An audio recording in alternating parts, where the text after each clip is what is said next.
एक बार गौतम बुद्ध के पास मौलुकपुत्र नाम का एक बहुत ही प्रसिद्ध ब्राह्मण आया। उसके साथ उसके 500 शिष्य भी थे।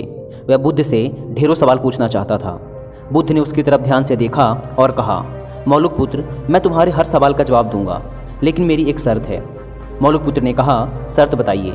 बुद्ध बोले, शर्त यह है कि तुम्हें तुम्हारे प्रश्नों का उत्तर जानने के लिए 1 वर्ष तक चुप रहना होगा। जब तुम्हारे अंदर का शोर बंद हो जाए तब तुम कुछ भी पूछना, मैं तुम्हारे सारे सवालों का जवाब दूंगा।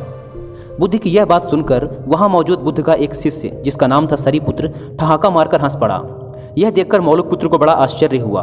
उसने बुद्ध के उस शिष्य से हंसने का कारण पूछा तो सरीपुत्र ने कहा, मैं भी कुछ सालों पहले ऐसे ही तुम्हारी तरह मन में बहुत सारे प्रश्न लेकर आया था। मेरे साथ तो 5000 शिष्य थे और मैं तुमसे भी बड़ा ब्राह्मण था।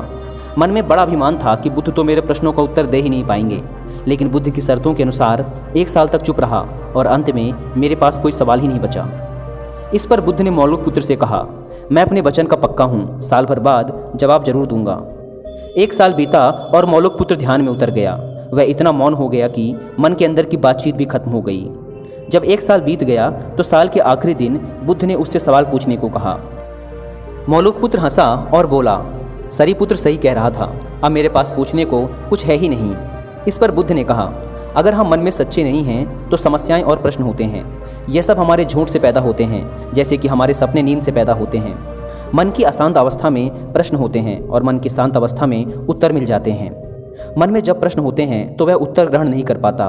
मौन हमें मन की ऐसी अवस्था उपलब्ध कराता है जहाँ हर प्रश्न का उत्तर होता है।